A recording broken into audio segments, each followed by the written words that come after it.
So China has stopped exporting silver to the West, and we haven't really felt the real effects of this yet.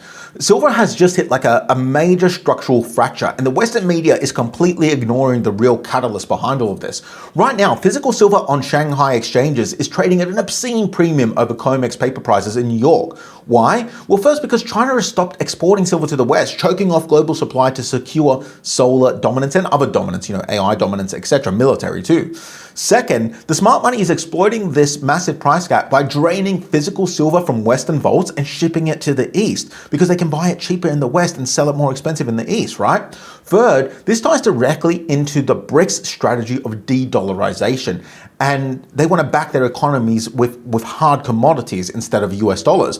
So let's figure this out together. My name's Nick. I've been a professional investor and unprofessional trader for 24 years. Before we start, I'm not a financial advisor. This is not an inducement to buy or sell any assets, especially not paper silver contracts. And most importantly, do not take financial advice from some random dude on YouTube. All right, so right now, the mainstream financial media is aggressively pushing a very simple narrative about silver. They tell you that the metal's extreme, and gold too, silver and gold's extreme volatility is just a reaction to the Iran war. They claim that when the Federal Reserve delays interest rate cuts, which, they're expected to do now, silver is naturally going to crash because of a strong US dollar. And for a second, it does look like they might be right.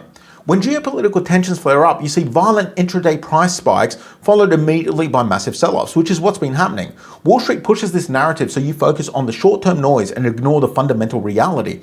They want you to believe that the global silver market is perfectly healthy and functioning just as it should, and that the price it's at right now is the right price, which some would argue is complete nonsense. But look, here's the catch. The media completely forgets to mention one thing, or a few things really. For months now, China has essentially transitioned silver from a normal market commodity into a state-controlled strategic asset. We all know that on January 1st, 2026, the Chinese Ministry of Commerce implemented a strict mandatory licensing system for silver exports. They restricted authority to just 44 state-approved enterprises. So they've essentially excluded 95% of previous exporters from the market overnight. Every single overseas shipment now requires specific government approval, which introduces massive bureaucratic delays. It's a system designed to throttle the global supply and secure physical metal for their own domestic industries. Because of this hoarding, we are seeing historic decoupling between Eastern physical markets and Western paper markets. Since January, silver has been trading between $10 and $20 higher in China versus the West.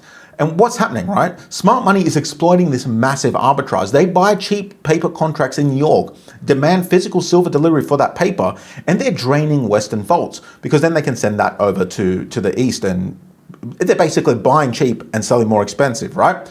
So Wall Street institutions love to suppress the price of silver by dumping millions of ounces of paper futures, but now that is not really happening as much as it used to, because they cannot print physical silver to send to Beijing, right? So silver has stopped being exported from China, but now silver in Western vaults is being imported to China at a terrifying rate.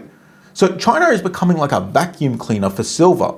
And the thing is, what the media is telling us right now is actually different to what the smart money is actually doing in the East. They're two completely different things, which, by the way, is why I use Ground News, who are sponsoring today's video. When financial media pushes a unified narrative about silver crashing, you need to see the full picture to avoid getting trapped. Ground News lets you see the bias, factuality, and ownership breakdown of every financial story. You can see exactly who's trying to influence your trades and what they are conveniently leaving out. You can get 40% off their Vantage plan right now, which is the plan that I use, by going to the link below or using code NICFINANCE at checkout. Anyway, so let's talk about exactly why China is hoarding all the world's silver, or trying to at least. It comes down to one massive industrial reality. China produces over 80% of the world's solar panels. The global solar panel industry requires hundreds of millions of ounces of physical silver every single year. Even with manufacturers using less silver per panel, the sheer scale of global energy projects guarantees an ongoing massive demand.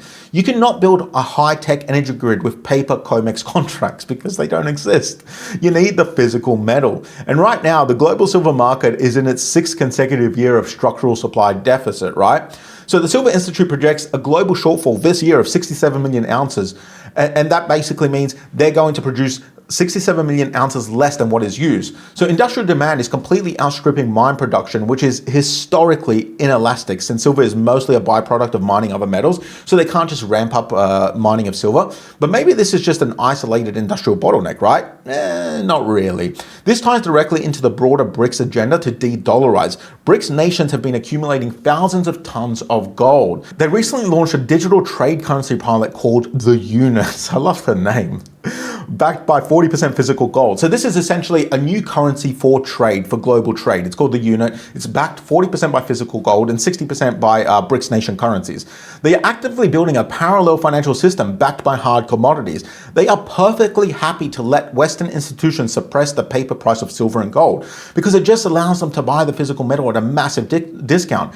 And the math on the Western exchanges is becoming absolutely brutal. As of mid-March, COMEX registered silver stocks have gone down to below 80 million ounces, which is insane. That is the lowest it's been since like 2010. Meanwhile, the open interest of paper claims is sitting around about 575 million ounces. So there's 7 times as many paper contracts for silver as there is actual physical silver. And as I've already explained, more and more people are demanding physical silver because they want to take ownership of it and ship it to the East for better prices. So there are 7 paper claims for every 1 ounce of actual silver. It's insane. And this is becoming a giant game of musical chairs, and the East is quietly removing all of the chairs from the West.